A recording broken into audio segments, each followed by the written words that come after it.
Hello lovies! Welcome back again to another video and gusto ko lang magpasalamat sa lahat na nanood ng previous video ko, and if you haven't checked it yet, I'll link it down below. And then today, I'll be going out of my comfort zone kasi never pa akong nag-contour.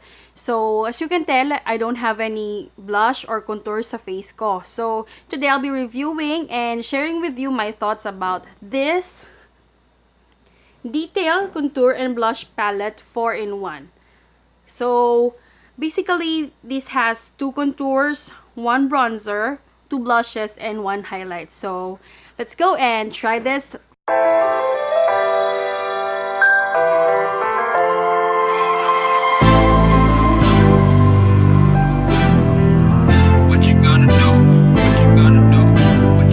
So, mga lovies, I just want to say this, no? Kasi, some of you may notice na may mga flaws sa makeup ko, and I just want to put it out there na hindi ako in any way a makeup artist. I'm just a regular housewife and mom na gustong mag-makeup. And so please excuse some of my flawed makeup, and let's get on with the review. Okay, so ito yung product. And here's what it looks like on the back.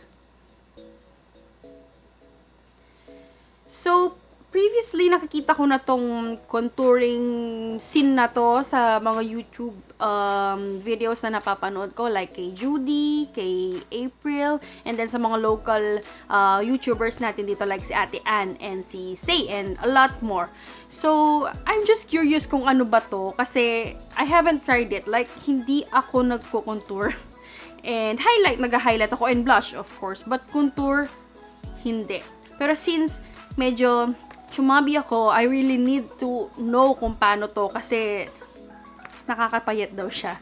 Anyways, let's go and open this product. Okay guys, so this is the overview of the product. So ganito lang siya. It comes in a parang black na packaging. And then, at the back, yan, sinasabi lang niya yung ingredients and yung mga contents na nasa loob. As you can see guys, naka-plastic pa siya kasi I just got this last Friday via Lazada. So if you guys want to order this one, it is available in Lazada. And then, let's open this one. Parang siyang may magnet. See? And then, tara! So, ang nagandahan ako dito sa product na to is it includes or meron siyang mga parang instructions. Like for me, since beginner nga ako sa pagkukontour, wala akong kaalam-alam. So, ayan, sinasabi niya kung saan mo i-replace yung contour, bronze, blush, and highlight. So, yan, naka-plastic pa siya. So, andali lang, tanggalin ko lang siya guys, ha? Wait lang. Okay, so, eto siya guys. And then, as you can see, ayan yung dalawang contour, and then bronze, and then yung 2 blushes, which I think is perfect para sa morena skin ng mga Filipina. And then, yung highlights is also included. So, wala ka nang hahanapin pa. Nandito na lahat, and I am so happy about it. Kasi, I bought this for, I think, $399. Pero guys, meron silang minsan na mga nagsisale kasi ang maker ng Detail Makeover is yung Cosmetics Unlimited. And I think may ongoing sila na promo na parang buy one take one. Before nakita ko na to sa isang local mall dito sa Pampanga, pero hindi ko siya binili kasi nga hindi pa ako marunong. So parang ngayon nahihinayang ako kasi before buy one take one siya, parang pay which is priced the higher. And then, ayun, so, in-order ko na lang siya through Lazada. So, let's go and apply this on my face. Tingnan natin kung effect ba talaga siya.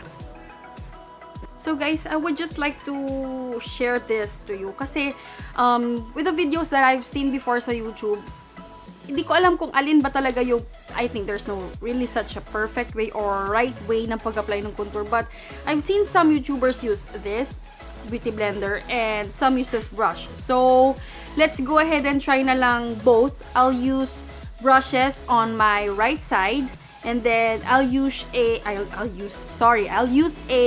beauty blender dito sa side ng face ko, and then let's see kung alin yung mas effect. I'll use this one as my mirror kasi yun lang ang medyo pangit dito sa product na ito kasi wala siyang mirror. So, if you guys, nakikita nyo ako na nakatingin dito sa left side ko, bali right side nyo, pasensya na ha, I'll just go ahead and apply my contour.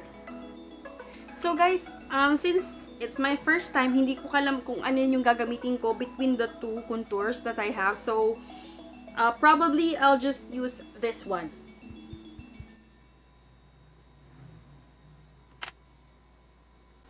Yan guys, medyo as you can see, parang in person, medyo reddish siyang nag-apply. I'm not sure why. Pero, let's just go with it. Tingnan na lang natin kung paano natin siya maaayos. Yan. Pasensya na talaga kasi hindi pa ako masyadong marunong. So, pati yung stroke na paglalagay, hindi ko talaga alam. Okay, so, parang napasobra yata, guys. Parang a little goes a long way dito sa product na ito. And isa-swatch ko siya sa hands ko, ha. See? Super powdery niya, guys. And literally, a little goes a long way. Ang dami kong linagay sa brush ko. So, ayun. Let's just work with what I've already done. Ang dami, guys. Yeah. I think, yan, okay na yan. Pero, if you want it to be a bit lighter, siguro, just really put a bit of a product, guys. Be really careful with this product, na this one pala. And, medyo powdery siya, and it tends na, parang intense nung color na binibigay niya sa face mo. So, ayan. And then, let's do the other cheeks with this one. So, ayan.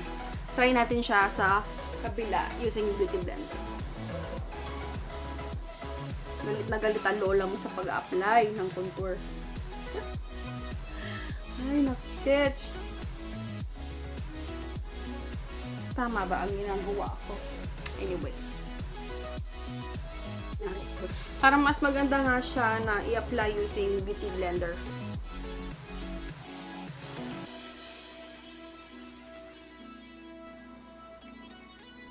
So guys, what I did is, ganun din, parang ginagamit ko rin yung brush.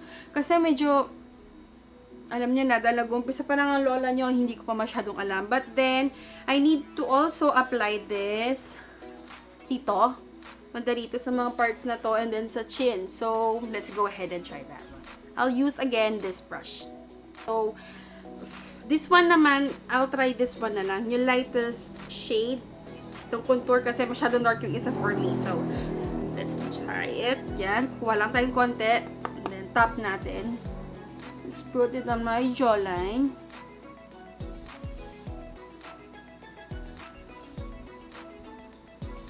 And then, oops! Sorry. Pala dapat. And then, some here on my forehead. Konti lang, guys.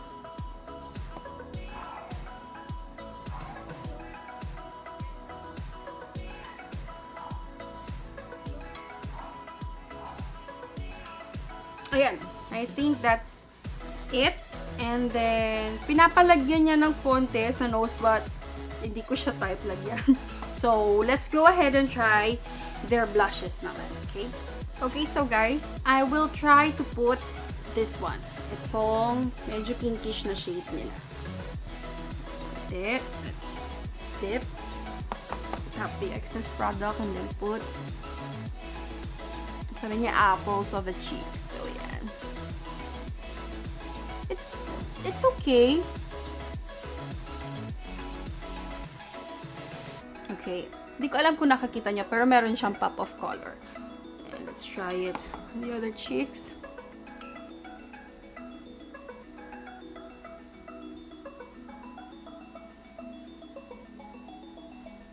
Konti sa chin. Okay siya. For me, ha. Bagay siya talaga sa Filipina skin.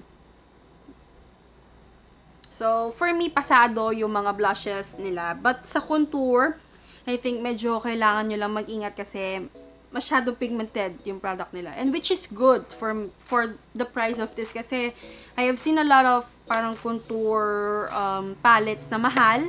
So, this one siguro parang worth the price naman siya. For 399 pala siya, guys. So, ayan. So, again naman now, I don't really do bronze. Hindi ako nagbo-bronzing. So, let's go straight sa highlights. Okay, so lately guys, I've been obsessed with using highlighters. Hindi ko alam kung bakit, pero feeling ko it gives you that touch of glow na para bang ang lakas niya maka-summer, no? Kasi since right now it's rainy season, so parang pack na pack siya pag nilagay mo siya sa face, ganun. So let's try and dip some sa highlighter nila. Oh, marami siya. See? Okay. Then, top. Put natin sa above the cheek bone. And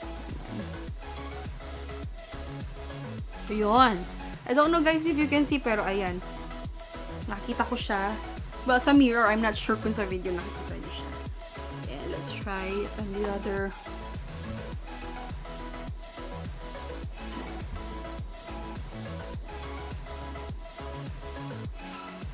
Yun, no? Yung glow.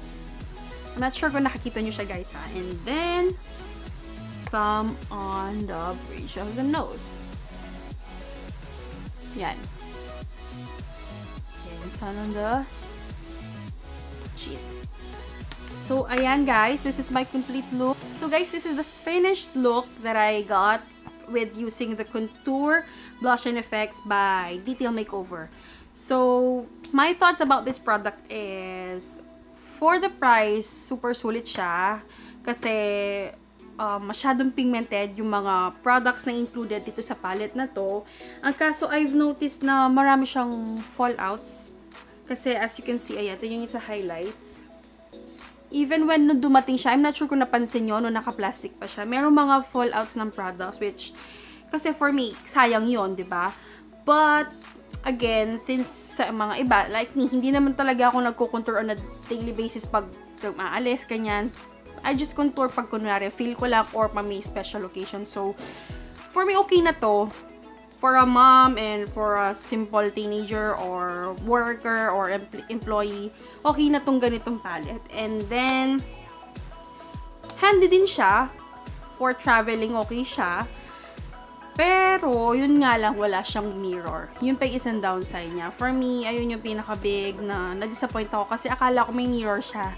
So, sana, instead na yung instructions nilagay na lang na sa likod, mirror na lang sana yung linagay nila dito. Pero, anyway, can't complain much kasi mura lang naman siya. So, again, guys, disclaimer lang, I'm not, again, a professional makeup artist or kahit makeup artist man lang. I just do this for fun. So, if you don't like this look, it's okay to give it a thumbs down. But if you really like this video and if you want more of me trying products like this, please give this video a thumbs up and subscribe. And then I'll see you on my next video, and I have more in store for you guys, and I hope to see you again. Bye!